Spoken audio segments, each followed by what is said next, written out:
आज हम आपको दिखाएंगे कैसे प्रभु यीशु मसीह के सामर्थी दास के प्रचार को सुनकर मसीही विरोधियों ने सचमुच प्रभु यीशु मसीह से माफी मांगी। जब आप उस प्रचार को सुनोगे तो परमेश्वर आप सभी से बातचीत करेंगे, इसलिए आप सभी उस प्रचार को पूरा जरूर सुने।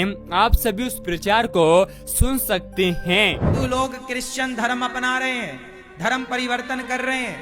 तुम सारे बूढ़े जाके गांव में काहे नहीं समझाते उन लोगों को कि भाई तुम धर्म परिवर्तन काहे कर रहे हो। ये मिशनरियों को, ये क्रिश्चियन लोग जो हिंदुओं के घर में घुस घुस के धर्म परिवर्तन करा रहे हैं, आप बढ़ो और आपके 2 थप्पड़ की जरूरत है। हिंदू जो हिंदू है और एक वो हिंदू जो हिंदू थे, धर्म परिवर्तन कर लिया और धर्म परिवर्तन करके वो फौज अलग और आपकी फौज अलग, और वो मिशनरी लोग आपस में लड़ाएगी और आप आपस में लड़के मर जाओगे। वो तमाशा देखेंगे दूर बैठ के। क्रिश्चियन लोग प्रत्येक हिंदू को पर महीने 500 रुपए दे रहे हैं धर्म परिवर्तन करने का। हिंदू तो धर्म परिवर्तन भी कर ले रहे हैं, ईसाई धर्म अपना ले रहे हैं। ईसाई लोग बहुत तेजी से प्रचार कर रहे हैं, पैसा दे दे के हमारे हिंदू भाइयों को धर्म परिवर्तन करा दे रहे हैं। कितने केस हमारे और आपके सामने रोज होते हैं। हमारे धर्म में कमी क्या रह गई? आपके बच्चे गुटखा खाने वाले, ताश खेलने वाले, बहन बेटी को ताक झांक करने वाले, ये आगे चलकर धर्म परिवर्तन नहीं करेंगे तो ये क्या करेंगे? वैष्णव ब्राह्मण प्रार्थना मंत्र को लिखने वाले हमारे आर्य समाज के दार्शनिक तत्वदर्शी लोग लिखते हैं, पापम पापात्मा पाप कर्मा पाप संवा त्राहिमाम पुंडरक्षाम सर्व पाप हरे हरे। पापम पापात्मा पाप कर्मा पाप संभा त्वाहिमाम पुंडरक्षाम सर्व पाप हरे हरे। हे प्रभु, हमने पाप किया है, हमारी उत्पत्ति पाप से हुई है, हम पाप कर रहे हैं और भविष्य में भी पाप करते रहेंगे। त्राहिमाम पुंडरक्षाम सर्व पाप हरे हरे। हे परमेश्वर, हमारे पापों से हमारी रक्षा करिए, हमारे पापों से हमारी रक्षा कीजिए। संत पौलुस कहते हैं कि सबसे बड़ा पापी मैं हूं, लेकिन पता है आपको, आदरणीय तुलसीदास जी, भारत के महान कवियों में उनका नाम, वो लिखते हैं, तुलसी या जग आय के कौन भयो समरथ, तुलसी या जग आय के कौन भयो समरथ, खंचन पे कुचन खिन ना पसारो हाथ। कौन हुआ जिसने पाप नहीं किया? कोई कह सकता है कि मैंने अपने जीवन में पाप नहीं किया? ग्रंथ साहिब में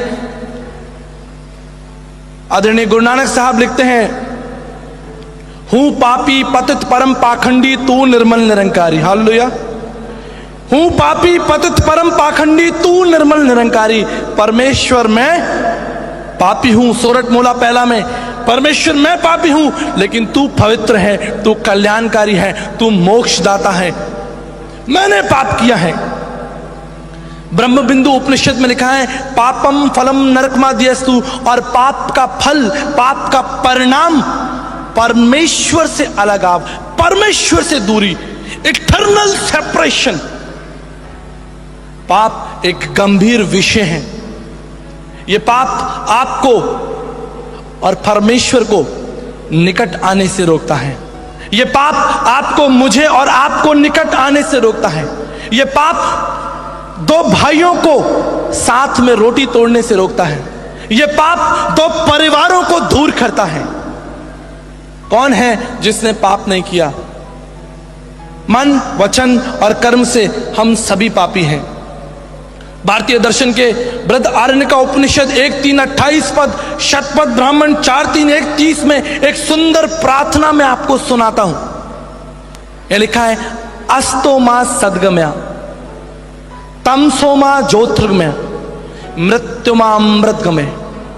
हमें असत्य से सत्य की ओर लेकर चले। अस्तोमा सद्गमय तमसोमा ज्योतिर्गमय, तमस अंधकार, हमें अंधकार से आप ज्योति में लेकर चले। मृत्युमा अमृतगमय, और हमें मृत्यु से निकालकर अनंत जीवन तक लेकर चले। मेरे प्रियो, ये प्रार्थना किससे की जा रही है और कौन है जो हमारी इस प्रार्थना का उत्तर देगा? इस प्रश्न के साथ 19 साल पहले मैंने इस यात्रा को शुरू किया, 19 years बैक। कौन है वो परमेश्वर जो मुझे असत्य से निकालकर सत्य में लेकर चलेगा, अंधकार से निकालकर ज्योति में लेकर चलेगा? कौन है वो परमेश्वर जो मेरे पापों को क्षमा करेगा? महाभारत के इस शांति पर्व अध्याय को ध्यान से सुनिए। अशुद्धा परम पापम शुद्धा पाप प्रमोचनी। अविश्वासी होना पापी है, लेकिन विश्वास आपके पापों को मिटा देगा। मैं किस पर विश्वास करूं? कौन मेरे पापों को मिटाएगा? कौन है वो जो मेरे पापों को मुझसे दूर करेगा? मैं इस प्रार्थना को किसके सामने करूं? क्योंकि आदरणीय तुलसीदास जी कहते हैं, कंचन पे कुंचन खिन्न पसारो हाथ। कौन है जिसने पाप नहीं किया? काम क्रोध मद लोभ की, जब लग मन में खान और तब लग पंडित मूर्ख हो तुलसी एक समान। हम सब ने पाप किया है, मन से, वचन से और कर्म से। और पवित्र शास्त्र बाइबल कहती है कि मनुष्य के पास इसका समाधान नहीं है कि वो तुम्हारी रक्षा कर सके। इसलिए ऋग्वेद के इन मंडलों को बड़े ध्यान से सुन लीजिए। ऋग्वेद का 10वां मंडल 133 पद 6 अध्याय के अनुसार लिखा है, हमें पाप से स्वतंत्र करिए। हे परमेश्वर, हम पाप में डूबे जाते हैं, हमारे पाप को हमारे जीवन से दूर करिए। ऋग्वेद के 7वें मंडल 86 पद के अनुसार लिखा है, हमें दंडित मत करिए, पाप के लिए हमें दंड मत दीजिए। हमें पाप के लिए दंडित मत करिए। मेरे प्रियो, क्या आप पाप के लिए दंड प्राप्त करना चाहते हैं? हम में से कौन होगा जो पाप के लिए मरने के लिए तैयार है? कोई है जो अपने पाप को जगजाहिर करे? आपको पता है, लोग यीशु मसीह के निकट नहीं आते। क्यों? What is the reason? Yeshu Masih के समक्ष नहीं आते। क्यों नहीं आते? क्योंकि वो विश्वास नहीं कर पाते कि वो पापी हैं।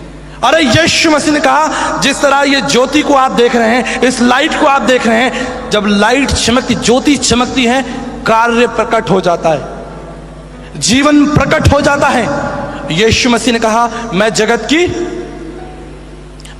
की ज्योति हूं और ज्योति अंधकार के ऊपर चमकती है। और प्रभु ने कहा, मैं जगत की ज्योति हूं और यीशु मसीह हमारे ऊपर चमकता है। और जब यीशु हमारे ऊपर चमकता है, हम भागने लगते हैं, क्योंकि हमारे जीवन पाप से भरे हैं। मैंने इसके विषय में एक शोध किया, क्यों लोग यीशु मसीह के पास नहीं आना चाहते, क्यों यीशु मसीह के नाम से घबराते हैं, क्यों यीशु मसीह के नाम से कतराते हैं। इस शोध में मैंने पाया कि उन्होंने अपने जीवन पर प्रकाश डालने नहीं दिया। यीशु मसीह कहता है, मैं जगत की ज्योति हूं और मैं तुम पर चमकूंगा। आप सोचिए, रात में 3 बजे जब कुछ चोर लोग मिलकर किसी घर का दरवाजा तोड़ रहे हो, ताला तोड़ रहे हो और उनके ऊपर ज्योति चमका दी जाए, क्या हाल होगा? क्या हाल होगा? वो चोर वहां से भागेगा।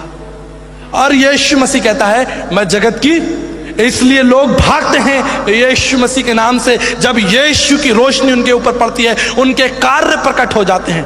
और यही तो हम नहीं चाहते कि हमारे कार्य प्रकट हो। आइए मेरे साथ कुछ पदों को निकालिए, तब आप जान पाएंगे। मेरे साथ निकालिए रोमियो की पत्री, उसका 1 अध्याय 28 पद। जब उन्होंने परमेश्वर को न ध्यान से सुनिए, जब उन्होंने, किन्होंने, हमने परमेश्वर को जानना ना चाहा, तो परमेश्वर ने उन्हें भी उनके निकम्मे मन पर छोड़ दिया। जी, परमेश्वर ने हमको स्वतंत्रता दी है। पवित्र शास्त्र, पवित्र बाइबल बताती है कि परमेश्वर ने मनुष्य को अपनी समानता में बनाया है। उसने कोई मशीन नहीं बनाई है। वो चाहता है कि हम स्वतंत्र हैं। किसी का यदि देखिए इस बात को लेकर किसी का दिल दुखा हो तो उसके लिए मैं क्षमा प्रार्थी हूँ। आप सभी इस वीडियो को भी छोड़ के ना जाए, आप सभी इस वीडियो को पूरा जरूर देखिए। जैसा कि आपने वीडियो में देखा, कैसे प्रभु यीशु मसीह के सामर्थी दास के प्रचार को सुनकर मसीही विरोधियों ने यीशु मसीह से माफी मांगी। आपको हम बता देना चाहते हैं, परमेश्वर का वचन कहता है, अंत के समय में ऐसा होगा कि हर एक घुटना प्रभु यीशु मसीह के सामने झुकेगा और हर एक जीव अंगीकार करेगा लगेगी कि हमारा यीशु मसीह प्रभु है। इसलिए आप सभी विश्वास कीजिए, आने वाले समय में हर एक मसीह विरोधी का घुटना हमारे प्रभु यीशु मसीह के सामने झुकेगा, क्योंकि परमेश्वर का वचन कहता है आकाश और पृथ्वी टल जाएगी लेकिन प्रभु यीशु मसीह का वचन कभी ना टलेगा। आज एक व्यक्ति कहता है तुम्हारा प्रभु यीशु मसीह खुद को तो नहीं बचा पाया, हमको कैसे बचा पाएगा। ऐसे बहुत सारे झूठे आरोप मसीही विरोधी हमारे प्रभु यीशु मसीह पर लगाते हैं, लेकिन परमेश्वर का जीवित वचन कहता है तुम बुराई से न हारो लेकिन बुराई को भलाई से जीत लो, क्योंकि हमारा प्रभु यीशु मसीह इस संसार में धर्मियों को बचाने के लिए नहीं बल्कि पापियों का उद्धार करने के लिए आया है। जो लोग इस संसार की गंदगी में पड़े हुए हैं उनसे हमारा प्रभु यीशु मसीह चाहता है कि वो सत्य को पहचाने और सत्य उन्हें स्वतंत्र करे, क्योंकि परमेश्वर का जीवित वचन कहता है परमेश्वर ने जगत के नीचों को और तुच्छों को जो है भी नहीं है उनको चुन लिया है ताकि जो हैं और घमंड करते हैं उन्हें लज्जित कर सके। परमेश्वर का वचन कहता है तुम जाओ और सारे जगत के लोगों को प्रभु यीशु मसीह के बारे में बताओ और पिता पुत्र पवित्र आत्मा के नाम से उन्हें बपतिस्मा दो और देखो जगत के अंत तक सदैव में तुम्हारे साथ रहूंगा। आज एक व्यक्ति जब प्रभु यीशु मसीह के लिए सताव को सहता है तो परमेश्वर उसको धर्म का मुकुट देता है, क्योंकि परमेश्वर का वचन कहता है धन्य है वे जो परमेश्वर के कारण सताए जाते हैं, क्योंकि स्वर्ग का राज्य उन्हीं का है। एक व्यक्ति जब प्रभु यीशु मसीह के लिए बीमारियों को गरीबी को सहता है तो परमेश्वर का वचन कहता है हमारे परमेश्वर में इतनी ताकत है कि वो असंभव को संभव करने की सामर्थ्य रखता है। एक समय आने के बाद उसकी जिंदगी से विरोध और बीमारी और गरीबी चली जाती है, क्योंकि परमेश्वर का वचन कहता है धन्य व्यक्ति जो परीक्षा में स्थिर रहता है, क्योंकि खरा निकलकर वह जीवन का मुकुट पाएगा।